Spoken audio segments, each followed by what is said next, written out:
Now you named them. So man really was given dominion. That's his role. And that is his power as well in the earth. Amen. Amen. So that's so powerful, because when we begin to see that in Genesis, where it says God gives us dominion, be fruitful, have dominion over all the fishes of the sea, the birds of the air, and every creeping thing. God gives you that dominion state. But if you don't know that it is given, you can never abitate it. And that's when we begin to now bring this to life through these teachings. We're going to help you to understand that you can never now no longer walk around as you're weak and have no power. We're going to show you that power is given by God, and you're going to know how to habitate your power and to make it work, not only for you, but for your children and your children's children, because what you pass on determine what they give birth to. So Prophet Meola and company of prophets, so what we're seeing here is that God has given man the power, the authority, and the ability to have authority, to have power over whatever it might be. But God has also given man a free choice to choose. That choose you here this day. Okay, so the choice is always up to man to excel and to become that which God has wanted him to become, or say, you know something, I'm just going to be. So whatever choice you make, God will honor that. But it was in the mind of God. It is the will of God for man to take over, to have domain, to have dominion over his domain. It is in man to take over, to take authority, to settle whatever need to be settled, to just take charge over things, because God has given man that right. And this is powerful, because the master prophet always closes with destiny is not left up to chance, but it's a matter of choice. And God sends you through a journey through life of constant choices. And you see stage after stage. We see man in his perfect state of having dominion over all things, being able to be fruitful and multiply. But yet you come into this earth starting off in the basic of malehood and boyhood, and it's stages and journeys that you have to go through. And each stage and each journey comes with its own tests and its own trials and its own set of choices and decisions that you have to make that will ultimately sculpt the outcome of your life. But the beauty of life is that you have the ability to revise. You have the ability to renew your mind. You have the ability to go back and to correct patterns. You have the ability to go back and correct choices. See, it's never too late to make the change. It's never too late to make the change. It doesn't matter if you're 40 or 50 or 60. It doesn't matter if you were married 3 times and you said, every time I get in a relationship, it fails. You have the ability to make the change and come into your perfect state. Amen? Amen. Amen. So let's look at principle number 2, Prophetess Cynthia. A boy is a person who has entered the state of self-discovery. Amen. So we saw the 5 stages of man, and we saw the malehood.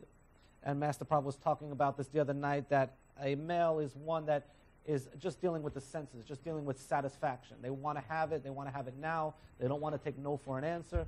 They're dealing even with their physical state. If it feels good, if it looks good, they just want to have it. So you're dealing with the sensory stage, even like a baby. A baby's going to cry for their milk. A baby's going to cry to get their diaper changed. It's all about me. So we see that first stage. Then we move into boyhood. And we look at boyhood as where they start to discover and start to move into that area of self-discovery. But I like here, prophets, where in the bottom of chapter 11, where it begins to say, know your man. And Prophetess Cynthia, if you can begin to read that, because this is important. Know your man, and man, know thyself. To thy own self be true. That's right.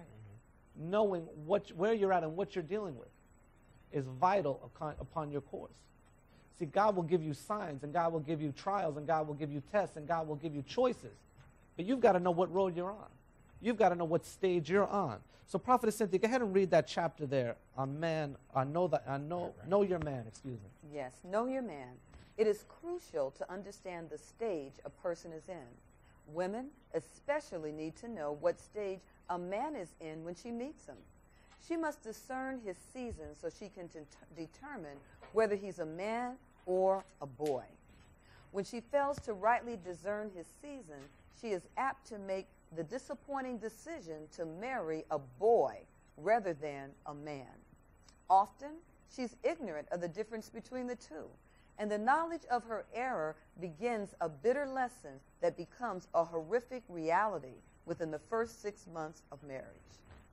Some women have an innate knowledge that they are dealing with a boy, yet they choose to ignore the signs.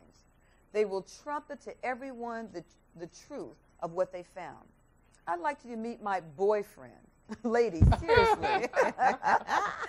Ladies, seriously, if he were a man, would he be a boyfriend? Now let's just stop there, unless you're in the chat room. How many of you in the chat room can relate to this character here in this paragraph? How many of you have been in that situation where you've seen a relationship do a 360 within the first 6 months? 360. A 360. My God. It doesn't take long to reveal. It's like a revolving door. Oh, but you see two different causes here. There's some people out there that were just ignorant to what they had. You never got this teaching. These truths were never revealed to you. Right. So you weren't even looking at that level of what type of man do I have. And you might have not even known that there was different stages of man, that I could have a 12-year-old boy that I'm dealing with in a 35-year-old body or a 40-year-old body. So you might have been ignorant to the fact. Then there's the other ones that you might have known and you might have felt it from the beginning. But convenience might have set in, or comfort or enjoyment might have set in, and you just said, you know, I'm going to just ride this out and see what happens. But let's see in the chat room.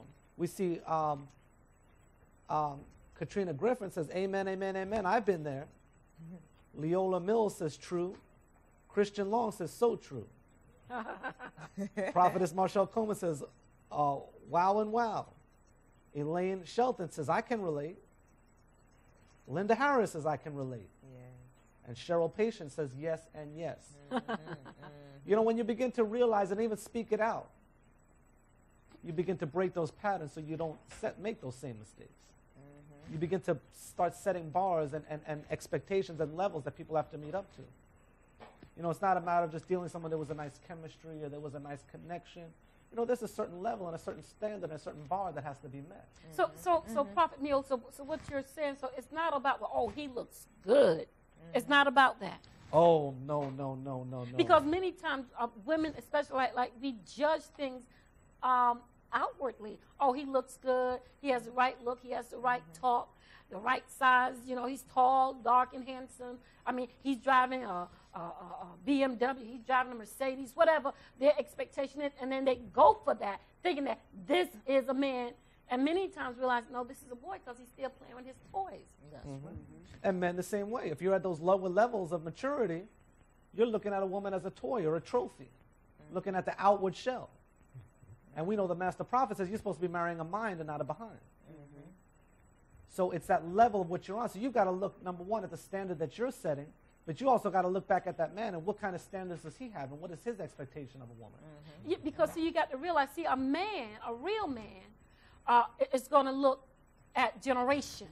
Come on, Pastor. See, a real man is not going to look to, okay, she's how tall? 5 foot, 5 feet, 5 inches. She has the perfect shape, the perfect hair that I like. No. That's trivial.